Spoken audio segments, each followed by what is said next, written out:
What is up, YouTube? Welcome back to another video. And today we're coming back with the Iceberg type videos. We can post a lot of horror Iceberg content, but today we'll be looking at some 90s FPS games. Now, I wasn't even born in the 90s, but I do enjoy the fast-paced, arcadey style of the FPS games. And also, I played a lot of Doom on my dad's old PC when I was a little kid. If you've enjoyed the video, please like, subscribe to the channel. It helps get out to the public. Okay, so now let's just get right into this list. Now, first game on this list is Wolfenstein 3D. This is one of the first FPS games I ever played. Now, it's not actually 3D at all, it's kind of a 2D trick that just makes it look 3D. But at the same time, it has really fast-paced, arcadey gameplay. Now, this game started the FPS craze in the 90s, one of the first really good FPS games to come out in the PC. It was developed by id Software, which also developed the next game that we're about to talk about, which if you don't know what that is, I don't know what you're doing. But these guys basically were like the head of the FPS genre during the 90s. If you haven't played this game, this is definitely a must-play. It still holds up today. The next game was that game I said was created by the same developer. This is Doom. Now, most people know what Doom is, but if you don't, you definitely have to play this one. Kind of has the same gameplay as the last one, but this one has different floors on each level, on top of a lot of other upgrades they made to the engine. And also the setting of this game is crazy as hell. It's like some sci-fi, hellish type environment, where you're fighting hordes of demons and blasting them away with shotguns and also other weapons you can get your hands on. Crazy experience, one of the best FPS games of all time. This next game is Half-Life, one of the most innovative FPS games to come out. This is one of the first games that really show that you can tell a story through the FPS style, with most of its characters still being iconic to this day. It had that same fast, arcadey FPS shooting style though, alongside its innovative storytelling for the time. Now, the second game in the series is arguably more legendary than this one. This is a game that definitely helped push the FPS genre forward.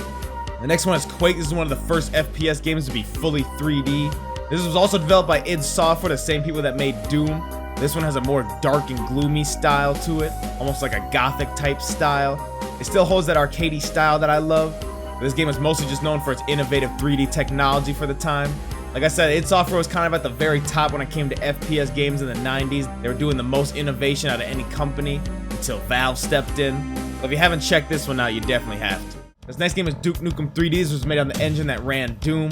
And this game is known for putting a twist on the FPS style by adding a lot of comedy to it. It has one of the best voice actors in video game history, spitting off funny one-liners almost the whole time. And the amount of crazy weapons you can get your hands on in this game is just insane. This game is very iconic then and even now, and still has a huge community that loves it to this day. Now, there were a lot of expansion packs released for this game, but the original still is the best one out of all of them.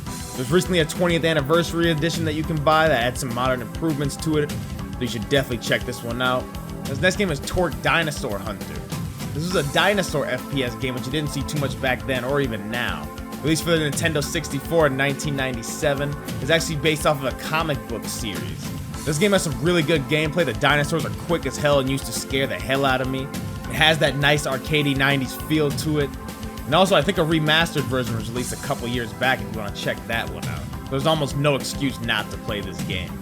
This next game is Hexen Beyond Heretic. It's another game made in the Doom engine.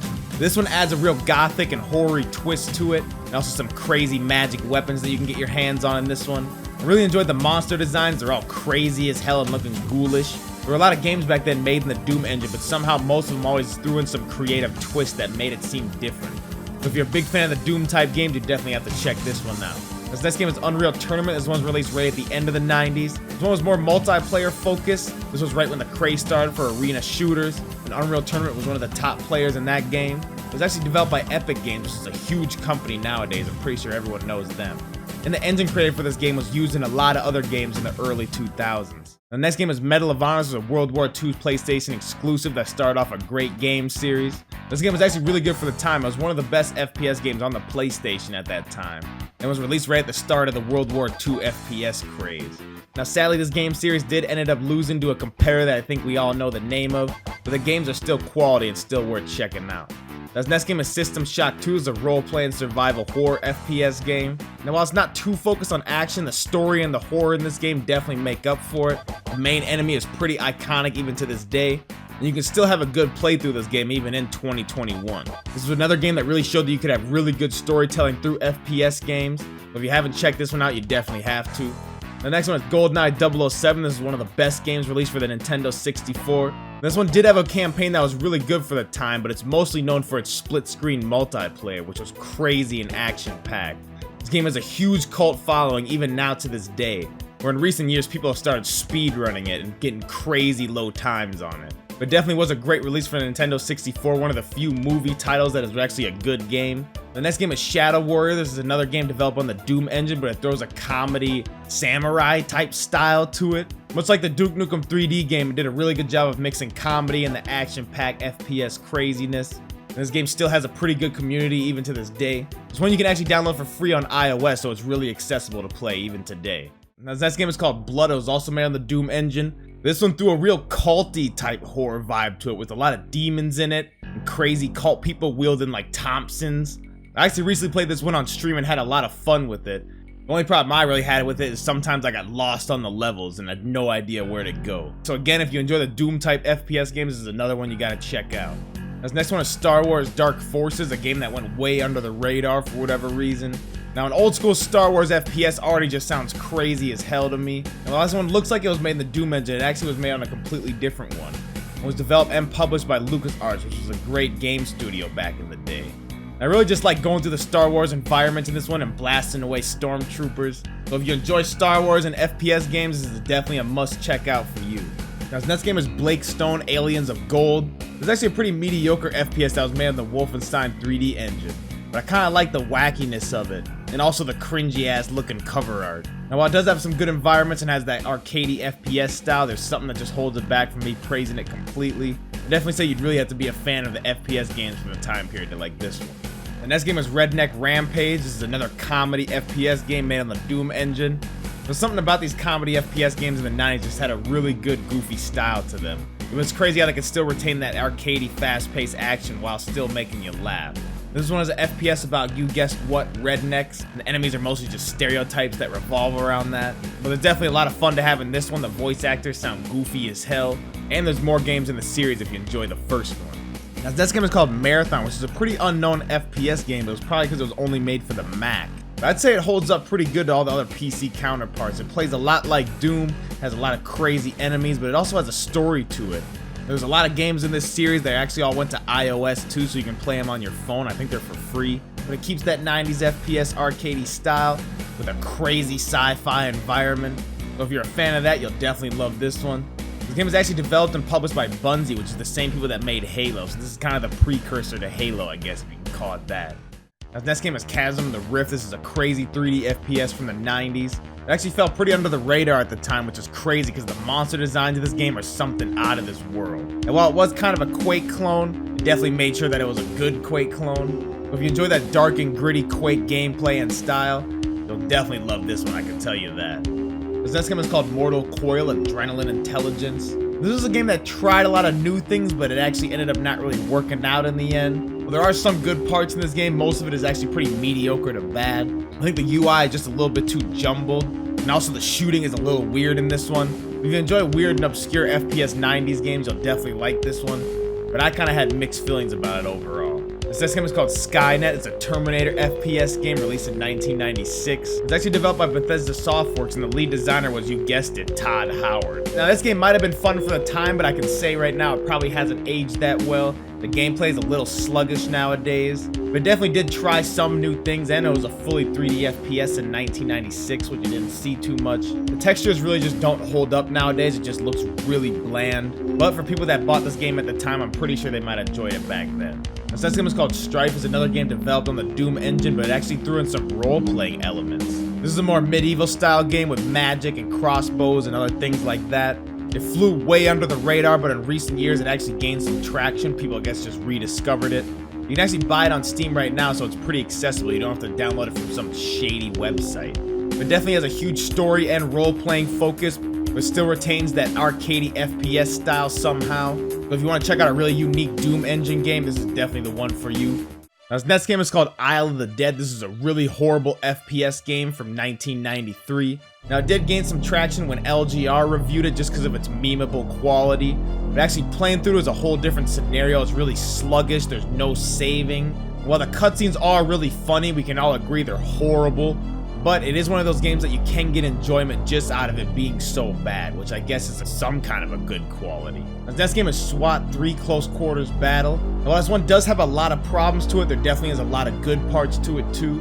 There's a lot of strategy involved with this one. It's more of a tactical shooter. And while the AI can be really bad at some times, for the most part it holds up. This game was released right at the end of the 90s. It had some decent level design going on in this one. And for being a tactical shooter in the 90s, the gameplay is actually pretty decent. But again, this one does also have a lot of problems, so if you're not a big fan of the 90s games, you might not like this one. Now, so this game is called Disruptor, which is a really under-the-radar PlayStation FPS game from back in the day. This is a sci-fi FPS game. It had some crazy enemy design, some really good looking level environments, and of course had that crazy arcadey FPS 90s style. Now, there weren't too many good FPS games for the PlayStation 1. This was actually one of them. Where there are some parts of the game that are pretty mediocre, I think the overall design and look of the game covers that up for the most part. But if you enjoy old PlayStation games, you might actually want to check this one out if you haven't. So this one is Forbes Corporate War, which is a really wacky and obscure FPS game from the 90s. This one tried to mix a lot of elements together, but it ended up not fully working out in the end. Tried to add in some strategy and role-playing elements, but overall this game just didn't really work out to me. You got this tiny little box where the FPS portion is, and the rest of it is just clutter, crazy UI. But the cheesy FMVs for this game were pretty fun to watch, I'm not gonna lie. But I guess if you want to play a really wacky, unique concept type FPS game, this is one for you, but I'd not guarantee you'll enjoy it. The next one is Star Trek: The Next Generation, King Long Honor Guard. Well, I never actually knew there was a Star Trek FPS game in the 90s, especially when they had multiplayer and an arcadey action FPS style. You can get your hands on a lot of great sci-fi weapons in this one. You can also shoot down a whole bunch of the crazy Star Trek characters. I almost say it has a little Quake style to it, with the kind of gritty and grungy textures, but it has that sci-fi vibe instead of the horror gothic feel. If you enjoy Star Trek and some Quake style games, this one's perfect for you. This next one is called Rebel Moon Rising. This is an FPS game that takes place on the moon. You're gonna have to shoot a lot of crazy astronauts and alien looking creatures. This one does have a little bit of a story to it, but it's mostly focused around the action and the gameplay. I really like the environments in this one. I always like the sci-fi, spacey type FPS games from back then. And you can get your hands on some crazy weapons, which is always good to me. Not too many people have heard of this one, but it actually is a pretty good game. You can definitely get some enjoyment out of it. This next game is called Kingpin: Life of Crime. This is another game released right at the end of the 90s. Now, this one you take on the form of a mobster in some sci-fi city, where you gotta do jobs for the organized crime family. But honestly, this game has a really unique concept and also some pretty unique gameplay. It's mostly focused on melee, but you can definitely get your hands on some guns later on in the level. I really like the setting for this one. It's kind of like a grungy, rundown city. It's really sad that this game fell under the radar because it did have a lot of unique qualities about it. This is definitely one you should check out even if you don't like the 90s type games. Now, this next game was another one of those really weird ones. It's called William Shatner's Tech War. This was a game released in 1995 and had a lot of horrible, cringy FMVs in it. And it was made on the Wolfenstein 3D engine, so it does have some of that arcadey action. For the most part, this game is actually not that good. While it did have some highlights to it, most of it is just bland and uninspired. But if you're really a big fan of 90s FPS games, I definitely think you might get some enjoyment out of this one. This game is actually an X-Men FPS from 1997 called The Ravages of the Apocalypse. Now, this game kind of acts as an expansion pack for Quake, but with the X-Men style to it. You can get your hands on a lot of crazy weapons and see a lot of the iconic X-Men characters in this one.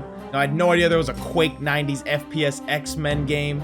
And honestly, it is a lot of fun. It has that crazy fast-paced style. You can get your hands on crazy weapons. And seeing the X-Men character models in a Quake form is also kind of funny to me too. If you're a fan of X-Men or even the Quake games in general, you definitely got to check this one out. Now, last but not least, we got Shogo Mobile Armor Division.